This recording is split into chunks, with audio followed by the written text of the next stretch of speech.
Olá, sejam bem-vindos a mais uma entrevista com os aprovados do Estratégia Concursos. Hoje nós vamos conversar com Pedro Queiroz, aprovado em primeiro lugar para o cargo de auditor fiscal do concurso ISS Fortaleza. Esse grande concurso, né, Pedro? Seja muito bem-vindo. Parabéns pela aprovação. Obrigado, bom dia. Primeiramente é um prazer estar aqui e sou de Fortaleza, né? Então passei em casa, para mim tem um gosto duplo aí, a aprovação em casa, ficar perto da família. Estou muito feliz, ainda vi aqui conhecer a estratégia, toda a estrutura de vocês, realmente estou bem contente. Muito bom, Pedro. Então você falou que é de Fortaleza, já sabemos disso, então qual que é a sua idade e também a sua formação? Eu tenho 32 anos, eu tenho duas graduações, a primeira em Engenharia Civil e Contabilidade. Atualmente eu sou contador do Tribunal de Justiça de Pernambuco, estava morando em Pernambuco e estou indo para Fortaleza. Legal, então você já vivia aí nesse mundo de concursos públicos, pelo que eu entendi, né? Já vivia. Passei no Tribunal de Justiça em 2017 e aí me afastei um pouco do mundo de concurso, fui fazer outras coisas, setor privado, enfim, junto com a atividade pública, e depois eu decidi retornar os estudos para auditor e, enfim, mas já desde 2016 que eu estou no mundo de concurso. E em que momento você conheceu estratégia? Foi lá em 2016 ou quando você retomou aí nessa segunda fase para a área fiscal? Foi desde cedo já, desde 2016. Foi uma amiga da minha mãe, eu estava bem perdido, eu estudava pelo YouTube, coisas assim, bem esparsas. E aí ela me apresentou estratégia e já era PDF, né, que eu acredito que seja a grande arma do estratégia. Hoje já tem videoaula, já está bem completo.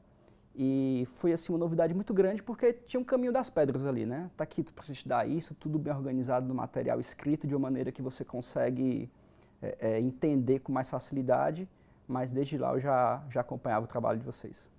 Muito bom. Focando então nesse concurso ISS Fortaleza, que você até mudou de área, foi para a área fiscal, explica pra gente a sua rotina de estudos, Pedro, porque muitas pessoas têm dúvidas, né? As pessoas não sabem por onde começar, então como que você dividia a sua vida entre trabalho, estudo, horas líquidas, quantas matérias você fazia por dia, né? É um edital extenso, então explica pra gente. Eu estava morando fora, estava em Caruaru, né, inteiro, fica mais ou menos 1h30 de Recife, Pernambuco, e eu trabalhava mais ou menos de 13 às 19, então eu estudava pela manhã, quando voltava malhava e ficava ainda estudando até a hora de dormir, né. Como eu morava sozinho, tinha toda uma rotina de tudo, né? De lavar roupa, louça, enfim. Então eu conseguia fazer, em relação a horas líquidas, mais ou menos 3 a 4 horas líquidas por dia durante a semana, e nos finais de semana eu fazia 5, no máximo 6, assim. Nunca consegui fazer muitas horas, não. Mas eu considero uma carga suficiente para você ser aprovado. E matérias, quantas matérias você conseguia fazer por dia? Eu gosto de alternar, né? Então o máximo que eu fico numa matéria é mais ou menos de 1 a 2 horas, né? Tem até uma frase que diz que você não está cansado, você só precisa mudar um pouco a sua... Então, se você passar 3, 4 horas em uma matéria só, provavelmente você precisa de um novo estímulo para continuar ali sentado, fazer sentido continuar estudando ali. Então, eu gosto de alternar, então acredito que eu faço assim umas 3, 4 matérias por dia. Certo, você comentou que é da turma do PDF, nessa sua segunda fase de estudos você também ficava mais no PDF ou você utilizava trilha estratégica, videoaulas, enfim, outros recursos, né, do estratégia? Eu fazia muito a parte de resolução de questões, assim, acho que eu já estava num amadurecimento dos estudos que eu só retornava para o PDF quando tinha um ponto bem específico, que eu vi que existia uma lacuna ali, algo que eu ainda não estava sabendo como deveria, então eu voltava para o PDF, mas via de regra eu já estava estudando mais por questões, assim. E algumas matérias específicas, como estatística, às vezes contabilidade, TI também, são matérias que eu utilizava videoaula porque elas pedem um pouco. Certo. Reta final, Pedro, outro assunto também de muita dúvida entre os concurseiros. Como que você executou, né, a sua reta final? Você pisou no acelerador, no freio, como que foi?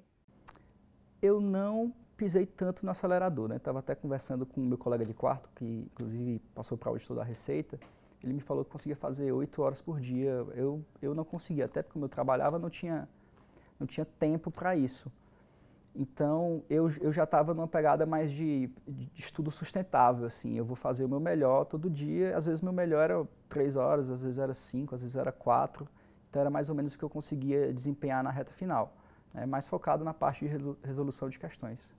Muito bem. E a sua execução de prova, você tem alguma estratégia?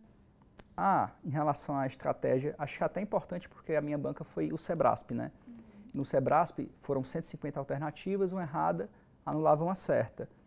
E eu tinha o seguinte pensamento, que como eu já tinha visto todas as matérias e tinha feito muitas questões, a probabilidade de eu acertar uma questão era maior do que de errar. Então, mesmo que eu tivesse dúvida ou que eu não soubesse totalmente aquela matéria ali, o pouco que eu sabia me colocava numa situação de chutar. Então, eu fiz todas as questões, com exceção, salvo engano, de 3, porque foram justamente de estatística, acho que eram 8 assertivas, e eu fiz 5 consciente, que é uma matéria bem difícil. Como eu já sabia que tinha ido bem nessa matéria, eu não quis correr o risco de chutar e anular mais 3 e ficar só com 2 pontos da parte de estatística. Então, salvo essa matéria, porque eu já tinha feito uma boa pontuação, eu fiz todas as assertivas, assim, porque muito se discute em relação ao Sebrasp se é melhor fazer a prova toda, se é melhor marcar ou não. A minha prova, acho que eu tive um excelente resultado marcando todas, assim. Mas, enfim, vai de cada um, né? Sim, e você teve discursiva na sua prova? Tive discursiva também.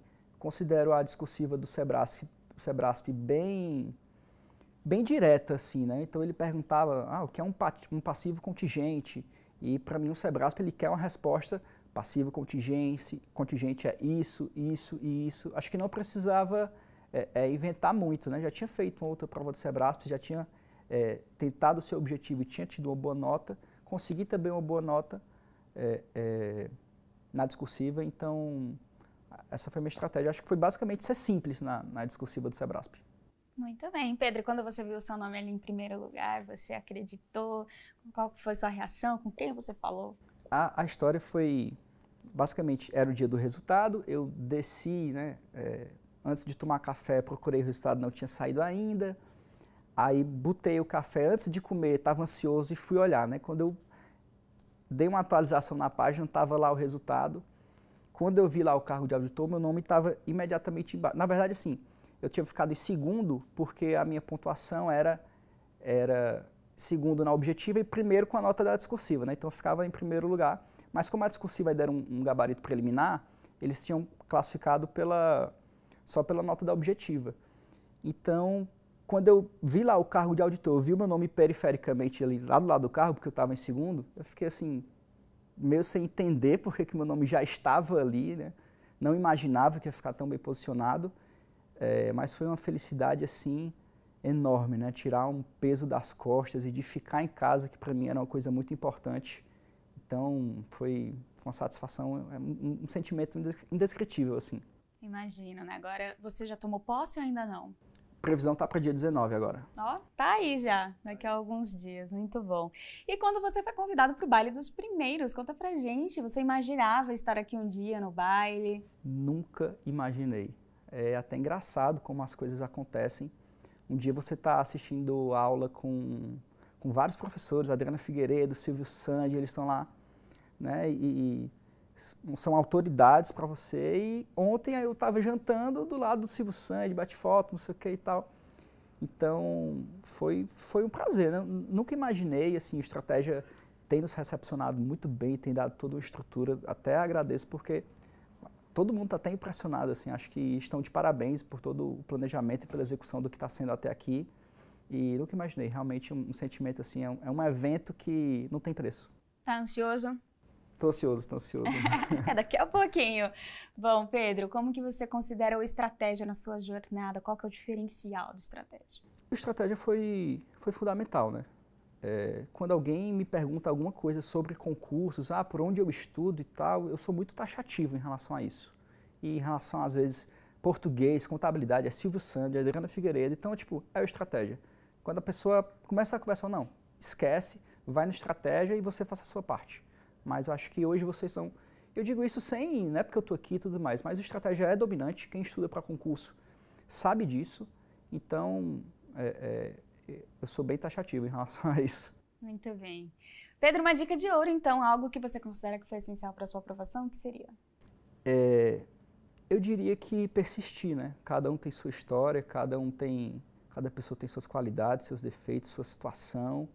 mas persistir no propósito. Às vezes você acredita que é uma coisa que está muito longe. Eu jamais imaginei que teria ficado em primeiro nessa prova, mas fazer ali a sua parte todo dia e acreditar no processo, que uma hora você vai acumular uma quantidade de conhecimento, vai acumular uma bagagem que inequivocamente o resultado vai vir.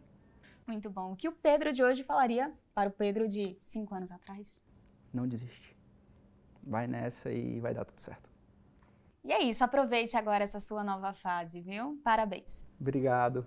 Para você que nos acompanha até aqui, obrigada pela companhia e audiência. Se quiser ver outras histórias, é só navegar aqui no nosso canal. Até mais.